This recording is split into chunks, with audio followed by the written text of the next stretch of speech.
ఈ ఫోటోలో ఉన్న అబ్బాయి పేరు అత్విక్ అమిత్ కుమార్. వయస్సు 11 సంవత్సరాలు, చదువుతుంది 6th క్లాస్.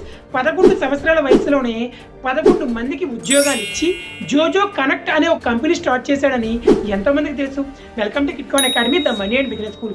చాలా మంది బిజినెస్ చేసే బిజినెస్ పీపుల్ వాళ్ళు చేసే బిజినెస్ ఏంటో కస్టమర్స్కి అర్థం అవ్వాలని చెప్పి ప్యాంప్లెట్స్ రూపంలో బిజినెస్ కార్డ్స్ని ముద్రిస్తారు.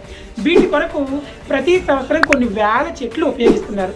ఈ ప్రాబ్లంకి సొల్యూషన్గా డిజిటల్ బిజినెస్ కార్డ్స్ తయారు చేయడమే జోజో కనెక్ట్ కంపెనీ చేసే పని. ఆలోచన ఎంత అద్భుతంగా ఉంది కదా. ఎవరికి రాని ఈ ఆలోచన అత్విక్కి 11 సంవత్సరాల వయసులోనే వచ్చిందంటే వాళ్ళ పేరెంట్స్ ఎటువంటి ఎడ్యుకేషన్ అందించుంటారో ఎప్పుడైనా ఆలోచించారా? మన పిల్లలు ఎందుకు ఆ విధంగా ఆలోచించలేకపోతున్నారు? దానికి కావాల్సిందే financial education, entrepreneurship mind set. Business start చేయాలంటే కావాల్సిన బిజినెస్ స్కిల్స్. వీటికి సంబంధించిన వీడియోలు మన ఈ కిట్కాన్ అకాడమీ ఛానల్లో ఈ పిల్లలకి అర్థమయ్యే విధంగా యూట్యూబ్ షార్ట్స్ రూపంలో ఆల్రెడీ అప్లోడ్ చేయబడ్డాయి. ఫ్యూచర్లో కూడా కంటిన్యూగా అప్లోడ్ చేయబడతాయి. So please do subscribe.